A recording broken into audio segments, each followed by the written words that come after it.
माननीय सभापति महोदय, आपका बहुत बहुत धन्यवाद। आज एक ऐसा दिन है जो मैं कहूंगा कि अजीब दास्तां है। प्लीज।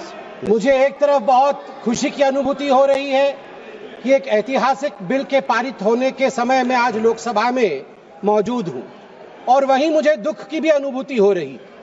हम सब भारत के बच्चे यहाँ बैठे हैं और यहाँ तकरार दो पक्षों के बीच इसको लेकर हो रहा है कि क्या भारत का एक पक्ष मुसलमानों के अधिकार को छीन लेगा, क्या भारत का एक पक्ष मुसलमानों को कहीं न कहीं डरा रहा है, क्या मुसलमान आज भारत में सिमट कर रह रहा है।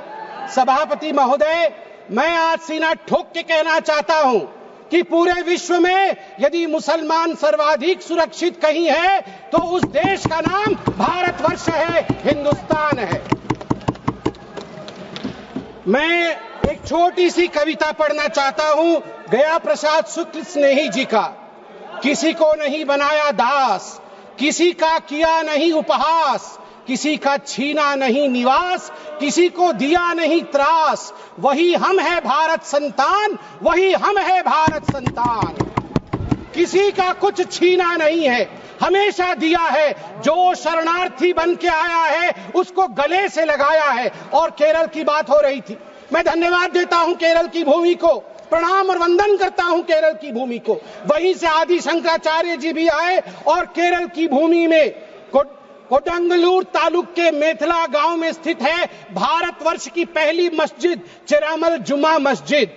और चेरा राजा चेरामल पेरुमल ने इस मस्जिद के लिए जगह स्थान दिया था। यह है भारत का कल्चर, यह है भारत माता। और इस भारत के ऊपर आप संदेह दिखा रहे हैं। क्या स्थिति है आज वक्फ को लेकर इस्लामिक देशों में? क्या वक्फ प्रॉपर्टी इस्लामिक देशों में है? मैं इस्लामिक देशों का नाम पढ़ूंगा जहां वक्फ का वजूद नहीं है। तुर्की में नहीं है, लीबिया में नहीं है, इजिप्ट में नहीं है, सूडान में नहीं है, लेबनान में नहीं है, सीरिया में नहीं है, जॉर्डन में नहीं है, तुनीसिया में नहीं है, इराक में नहीं है। भारतवर्ष में वक्फ बोर्ड है। वक्फ प्रॉपर्टी को कानूनन सुरक्षा, लीगल प्रोटेक्शन दिया गया है। उसके बाद भी हंगामा क्यों है बरपा? उसके बाद भी हंगामा क्यों है बरपा? मैं पूछना चाहता हूं, क्या गुनाह है मोदी जी का? क्या गुनाह है हमारा? हमारा गुनाह सिर्फ इतना है कि हम सबका साथ चाहते हैं, हम आगा खानियों का साथ चाहते हैं, हाँ हम बोहरा समाज का साथ चाहते हैं, हम पसमंदा समाज का जो पिछड़ा वर्ग है मुसलमान समाज में उसका साथ चाहते हैं, हाँ हम चाहते हैं महिलाओं का रिप्रेजेंटेशन और प्रतिनिधित्व हो। क्या ये गलती है? क्या मोदी जी गलती कर रहे हैं? आप बताइए। हम सबका विकास चाहते हैं, हम चाहते हैं वक्फ औलाद के अंतर्गत जब आपकी फैमिली लाइन समाप्त होती हो उस समय अगर एक बेवा हो, उस समय यदि तलाकशुदा महिला हो, उसको नजरअंदाज करते हुए किसी भी कीमत पर प्रॉपर्टी जो है वो वक्फ पे पास नहीं जानी चाहिए। ये अगर मोदी जी सुरक्षित महिला को सुरक्षा दे रहे हैं, सुनिश्चित कर रहे हैं, तो किसी को क्या दिक्कत हो रही है? मैं यहां कहना चाहता हूं, जहां तक दान, क्योंकि वक्फ का मतलब दान होता है और हर धर्म में, मेरी बहन अभी सिख धर्म के विषय में बता रही थी, मंत्री जी भी सिख धर्म के विषय में बता रहे थे, सेवा और दान, इसके आधार पर सिर्फ धर्म आज देश का विदेश में जाना जाता है। हिंदू धर्म, ईसाई धर्म, सब में दान का महत्व है। आदि शंकर ने आज से हजारों वर्ष, केरल के लोग भी सुन रहे हैं, मैं कहना चाहता हूं, भज गोविंदम में दान के लिए क्या कहा था? गेयं गीता नाम सहस्त्रम ध्येयं श्रीपति नाम, ध्येयं श्रीपति रूपमजस्रम, नेयं सज्जन संगे चित्तं, ध्येयं दीन जनाय जवित्तम। दीन जनों को, गरीबों को वित्त दान करो, ईश्वर मिलेंगे। भगवान का नाम लो, गीता का ध्यान करो, ईश्वर मिलेंगे। और वही इस्लाम में भी ज़कात, सदका और सदके जरिए के नाम से जिक्र किया गया है। वक्फ जो दान की जमीन और पुण्य के लिए, परमार्थ के लिए, धर्मार्थ के लिए वक्फ बनाया गया है। वक्फ के बोर्ड में आज जो लोग कह रहे हैं कि वक्फ एक्ट में ये जो अमेंडमेंट है ये अनकॉन्स्टिट्यूशनल है, ये किस आधार पे कह सकते हैं? 1995 में वक्फ एक्ट आया, मतलब उससे पहले से चल रहा था। 1995 एक्ट के अंतर्गत अभी हम चल रहे हैं।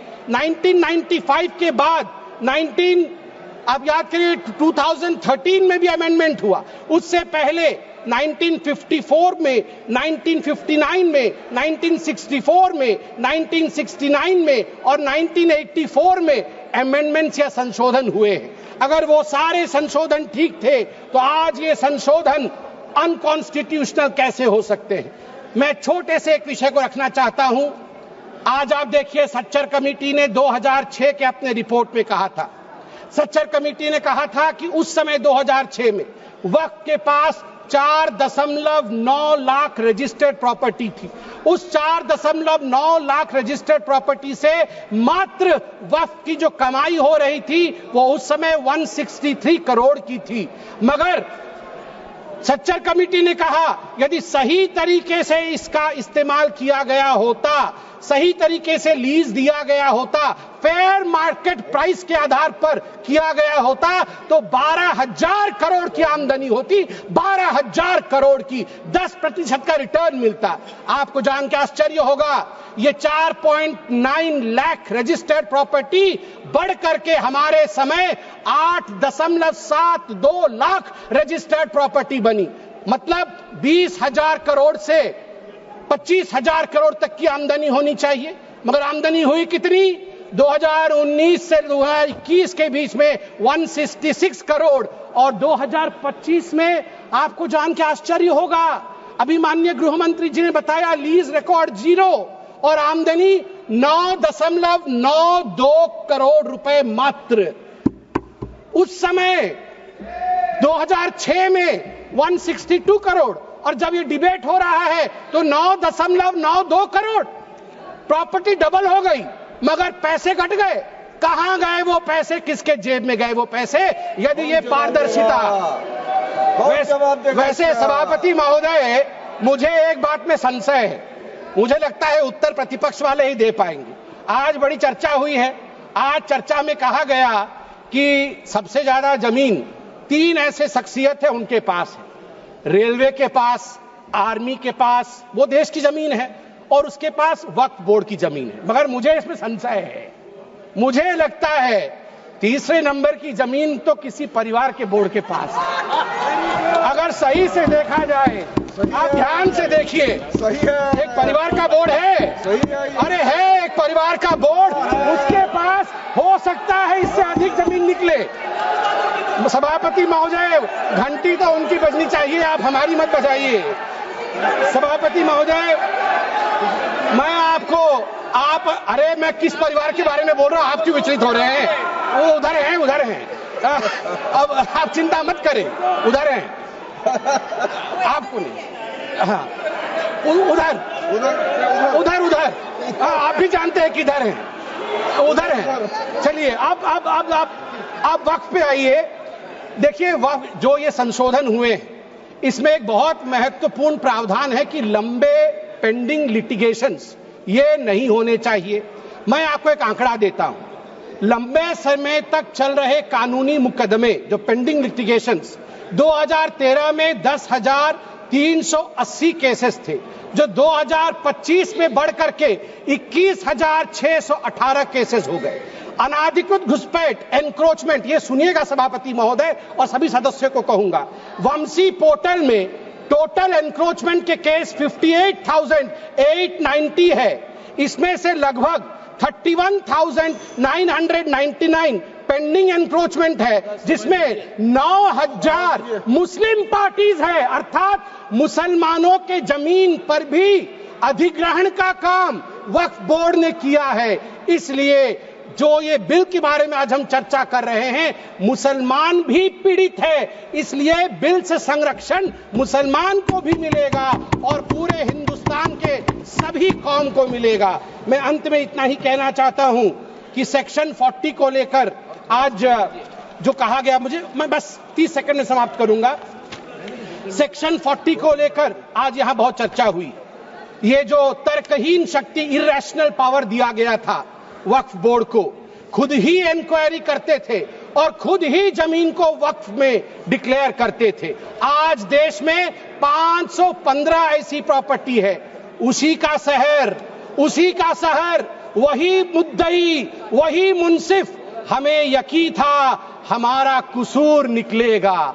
उसी का शहर, मतलब एरिया खुद ढूंढ लेंगे, वही मुद्दई, वही जाके इंक्वायरी कर लेंगे, वही मुंसिफ, वही जजमेंट भी दे देंगे। हमें यकीन था, जिसकी जमीन थी, हमें यकीन था हमारा कसूर जरूर निकलेगा। मगर सभापति महोदय, मैं धन्यवाद देना चाहूंगा आदरणीय प्रधानमंत्री श्री नरेंद्र मोदी जी का, हमारे माननीय गृह मंत्री जी का, किरण रिजिजू जी का, कि इन्होंने इस प्रकार के एक प्रावधान को यहां प्रस्तुत किया है जिससे देश में हम सब सुरक्षित रह सके। धन्यवाद।